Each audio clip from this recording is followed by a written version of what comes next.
A very happy new year to all. પણ શું આ મેસેજ એક એપીકે ફાઇલ સાથે તમને આવ્યો છે?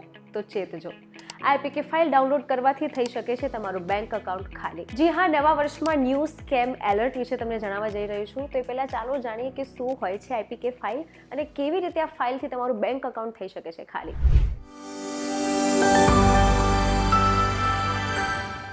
હેલો, હું છું જાનવી પંડ્યા. આજના વિડીયોમાં આપણે જાણીશું કે કેવી રીતે હેકર્સ આ એપીકે ફાઇલ દ્વારા તમારું બેંક અકાઉન્ટ ખાલી કરે છે. એ પહેલા સમજીએ કે શું હોય છે આ એપીકે ફાઇલ. એપીકે ફાઇલ એટલે એન્ડ્રોઇડ એપ્લિકેશન ફાઇલ છે. આપણે મોબાઈલમાં કંઈ પણ ડાઉનલોડ કરીએ છીએ તો એપીકે ફાઇલથી ડાઉનલોડ થાય છે. જો એપીકે ફાઇલ ઓફિશિયલ સ્ટોર સિવાય તમે અન્ય સાઇટ્સ કે અજાણી કોઈ લિંક પરથી ક્લિક કરીને ડાઉનલોડ કરો છો તો એના દ્વારા બેંક હેકર્સની સ્ક્રિપ્ટ્સ અને માલવેર વાયરસ દાખલ થઈ શકે છે. હવે જાણીએ કે એપીકે ફાઇલ શું કામ ખતરનાક છે. એવું તો શું હોય છે આ ફાઇલમાં કે જેથી બેંક અકાઉન્ટ ખાલી થઈ જાય છે? Happy new year and this is your new year gift. આ નામથી એપીકે ફાઇલ આવે તો આપણને એમ કે આપણા સગાવાલા કે ફ્રેન્ડ્સે ન્યૂ યર વિશ માટે કંઈ આપ્યું છે એટલે આપણે ડાઉનલોડ કરીએ છીએ. પરંતુ આ એપીકે ફાઇલ અજાણ્યા સોર્સથી આવે છે જેને લઈને બેન્કિંગ, ચાર્ટર, હાર્કિંગથી, માલવેરથી, એસએમએસ અને ઓટીપીની સરળતાથી ચોરી થાય છે.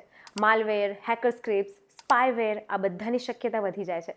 આ ફાઇલ હેપી ન્યૂ યર વિશેસ, ફાયરવર્ક્સ એપ આવા નામથી લોકો ફન અને ક્યુરિયોસિટી માટે ડાઉનલોડ કરી દે છે. પણ જો આવી APK WhatsApp, Telegram, unknown website, stranger લિંકથી આવે તો હાઈ રિસ્ક છે. તમને પ્રશ્ન થશે કે આ હેકિંગ થાય છે કેવી રીતે?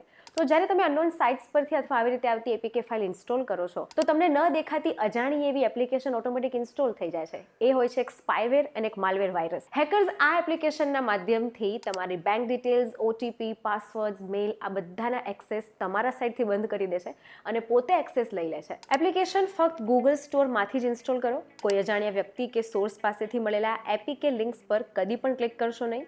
મોબાઈલમાં ઇન્સ્ટોલ ફ્રોમ અનનોન સોર્સિસનું સેટિંગ હંમેશા ડિસેબલ રાખો. તમારો ઓટીપી અથવા સ્ક્રીન એક્સેસ ક્યારેય કોઈ સાથે શેર ન કરો. તમારા પરિવારના બધા સભ્યોને આવા એપીકે સ્કેમ્સ વિશે એજ્યુકેટ કરો. સૌથી મેઇન, જોયા વગર ડાયરેક્ટ આવી રીતે આવતી ફાઇલ કે લિંકને શેર કરવાથી બચો. જો તમારી સાથે સાયબર ફ્રોડ થયું હોય તો cybercrime.government.in ની વેબસાઇટ પર અથવા 1930 પર ચોક્કસ સંપર્ક કરો. આવા જ ઇન્ફોર્મેટિવ વિડીયોઝ જોવા માટે જોડાયેલા રહો વીટીવી ડિજિટલ સાથે.